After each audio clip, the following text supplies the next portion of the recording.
ازيكم يا احلى متابعين في الدنيا، عاملين ايه؟ يا رب تكونوا بخير. صلوا على الرسول عليه افضل الصلاة والسلام، اذكروا الله. ويلا بينا نشوف الفيديو ده، مفيد جدا لست البيت اللي بتحب تربي الطيور عندها في البيت، سواء على سطح او في بلكونة. هقولك ازاي تربي الطير بتاعك. اهم حاجة في تربية الطيور في جو الشتاء ده، ناس كتير قوي بتخاف ان هي تجيب الطيور علشان خاطر الشتاء، وفي ناس عايزة تجيب طيور علشان خاطر رمضان.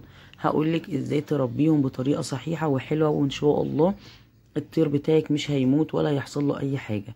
اول حاجة المكان يا جماعة بيكون عبارة، لو انت عندك عشة على السطح بتكون متقفلة كويس قوي، ونكون سايبين فيها فتحة عبارة عن ربع متر في ربع متر كده، عشان خاطر التهوية. لازم يخش لهم تهوية، ما ينفعش اقفل المكان عليهم جامد وارجع افتح.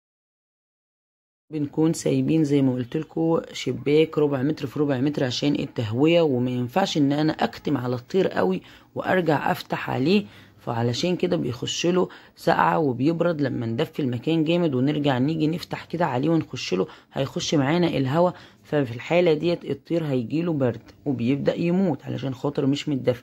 تاني حاجة لازم لنضة بتكون مرتفعة عن الارض كده، زي 50 سنتي من الارض. لنضة حمراء مش بيضة، بتفضل اللنضة دي معاهم لمدة 20 يوم او شهر كامل، سواء فراخ بيضة او بلدي، لان اللنضة دي بتبقى هي الدفاية اللي بتدفيهم في جو الشتاء.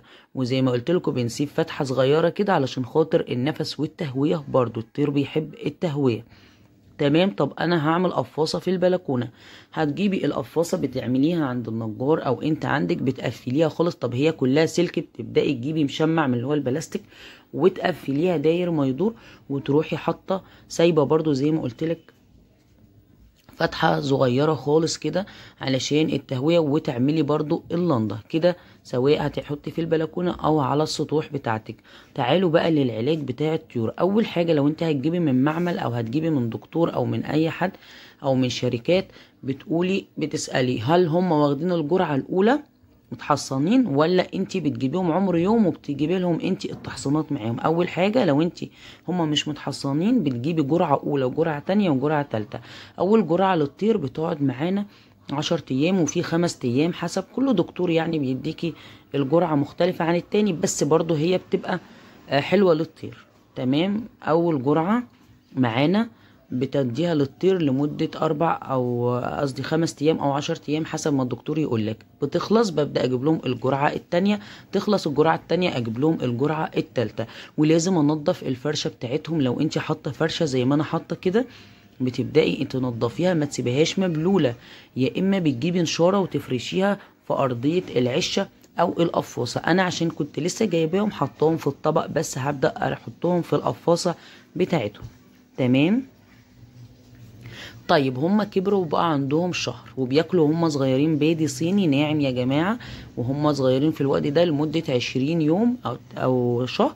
ونبدأ نجيب بيض صيني خشن ونخلطه مع عيش وتشيشة ناعمة. من بعد عمر 40 يوم تبدأي تخلطي لهم دي شيش على عيش على بيضي.